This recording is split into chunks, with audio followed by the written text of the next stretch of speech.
So behind me is my dirt cheap Honda Civic FN2 Type R. Now if you've been following my channel, this is the car I'm planning on taking to every racetrack in the UK for a track day, and also I'm planning on turning it into a race car. Now if you'd have watched the first video, known that I'd have had a few issues with the clutch, with the low biting point, and we did the clutch damper delete kit, and that improved the biting point, it brought it up a little bit. But as also, I've done a few track days since, and the clutch, I mean, in high RPM, it's struggling to get into some of the gears. So we're going to replace the clutch in this video, and we have got an desided clutch to go in. I've also got an RPC lightweight flywheel to hopefully rev up a bit quicker, and I've also got some new drive shafts to put in, because apparently they snap, and I'd rather get them changed than having to chew them on the side of a racetrack or getting stranded somewhere miles away from home. So let's get it done. So the first thing I'm going to do is remove the battery and this airbox so we can get to the gear linkage. So I've removed as many items as I can from here to give me access to the gear linkage. So I'm going to undo these two clips here, and that will remove the gear linkage. And then there's three 12mm bolts, 1, 2, 3 there. I'm going to undo them and then lift the whole gear linkage out of the way. Right, so I've undone the gear linkage and I've just pushed it out of the way up there. I've also undone some 10mm bolts on here for this hose for the clutch sleeve, and I've actually undone the bolts to hold that on as well. So we should be able to just move that out of the way, just like that. There's also three electrical connectors I've removed, that one there, and there's one hiding just under there. So the next thing I've done is remove this earth strap which was on there, and I don't know if you noticed, but I've put every bracket I've taken off, I've put the bolts back in where I've taken them off, so I know exactly where they go when it comes to fitting them. I've got a fistful of bolts wondering where they all go. So I've pretty much done everything I need to do at the top of this engine at the minute. So I've just jacked the car up and then we get the drive shafts out. So obviously to remove the drive shaft we have to undo this big nut on here. I've already taken the drop link off, and I'm going to split it on this bottom ball joint down there, if you can see that. Only because if I split it here on these two, which is probably the easy way of doing it, when I put it all back together the alignment's going to be off. And if you watched my last video, you've seen I spent a while getting the alignment right on this, and we do not want to do it again. So we get this nut off, and then we get this bottom ball joint off, and hopefully we'll be able to slide the drive shaft out of the hub. Now I've run into a little bit of a problem. This nut on here is a 36mm nut. The biggest socket I have is a 34, which is very annoying. So I'm going to have to find myself a socket somewhere, and then we can continue. The next day. So I managed to get myself a big socket I needed. Got the bolt off, and I managed to separate the hub from the drive shaft. And I did say I was going to do this bottom ball joint, but I could not get it undone, so I went ahead and split it on the strut. So I might have to do another alignment. And I've just noticed I've just broken the wheel speed sensor, so wonderful. Anyway, we'll sort that out later. So we just need to pull the shaft out of the gearbox. I'm going to use this pry bar to get in there and just pry it out. So there we go, one drive shaft. Actually come out really easily.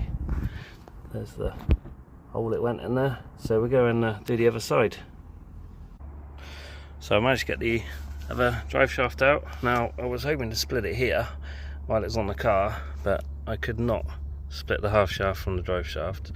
So we'll worry about that later. And I had to take this, obviously, the centre bearing out to pull the whole thing out. Right, next I'm going to just jump under here. Let me take this bar out along here, which is to the front gearbox mount. So we'll get that off next, and then we can start undoing the bell housing bolts. So that's the front cross member-y thingy off, I guess what's called it. So if we look under here,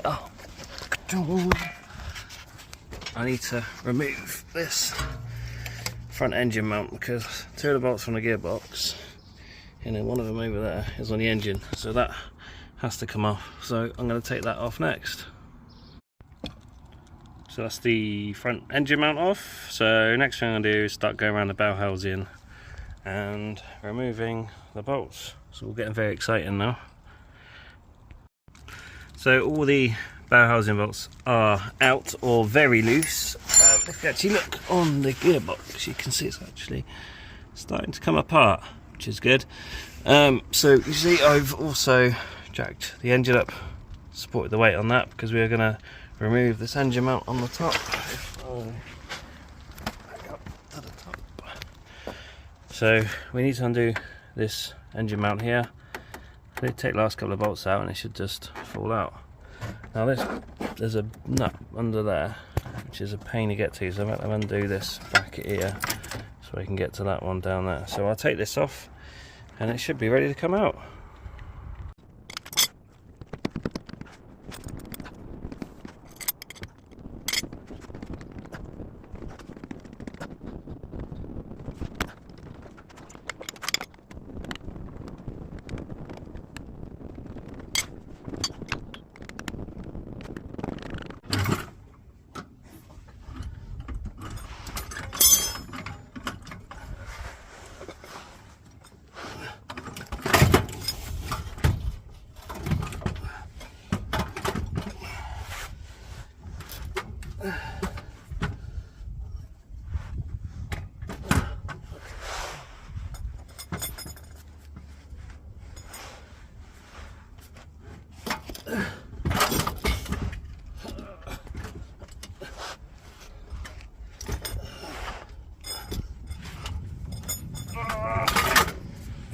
Now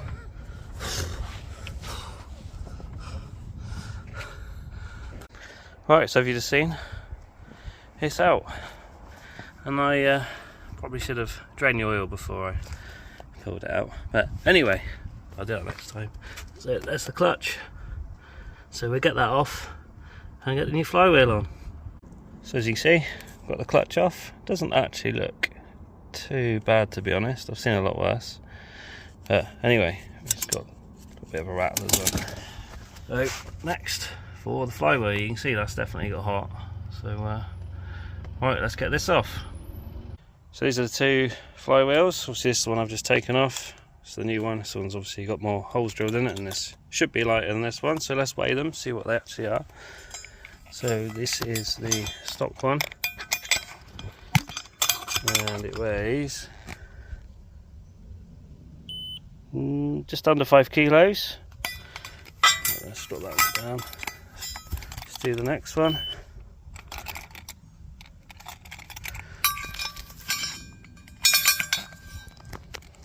This one weighs 3.4, so it's about 1.5 kilos lighter. So hopefully that'll make a little bit of a difference when we're going through the gears. Right, so let's get that bolted up and then get the new clutch in.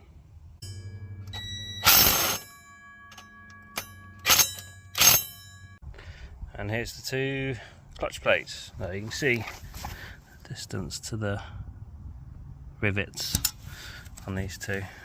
This one's a lot higher, so hopefully this one will feel a lot better. I'm also going to put this bearing that come with it in. Everyone says not to use these because they fail early, but I am planning on putting an LSD in that gearbox, so the gearbox is coming out again. So I'm going to run it for now, and I'll let you know in the future how long it lasts. So let's get them in now. So I guess the bearing just pulls straight off. There we go, there's the old one. Very dirty. And then I'll slide the new one back on. So the clutch is all in and aligned. I used this cheap alignment tool I got off eBay, and seemed to work quite well, to be fair. So next job is to wrestle the gearbox back in. Probably not going to film that because there might be a few swearings on that one, so I'll come back to you when I've got the gearbox back in. So the gearbox is in, it's all bolted up, the gear linkage is on, slaves on, basically everything on the top and the bottom is done apart from these drive shafts. Now if you remember, I struggled to separate these two here, and I actually put this in the vise and gave it a smack with a hammer and it did come apart. So these are the new drive shafts, they're from J&R. So apparently these CV boots aren't very good, so if them fails I will let you know in a future video, or I'll drop a comment maybe in the video. So we get them fitted next, and then we're just waiting on the broken wheel speed sensor.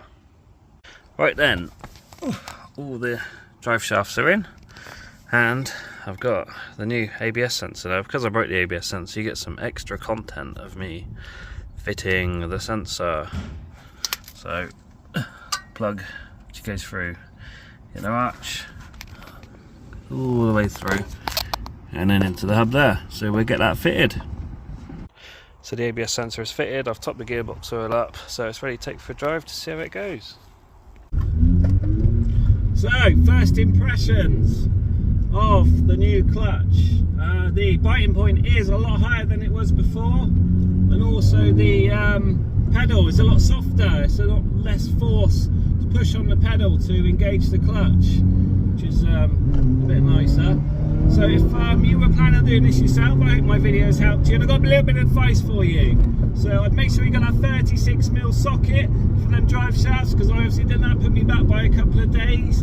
I would also be a bit careful when removing the hubs to pull the drive shafts out, so you don't break the ABS sensor like I did. And then I would also remove the gearbox oil. Why didn't I do that? That was very stupid of me. So anyway, I hope you enjoyed the video and I hope it helps you out. Thank you very much for watching.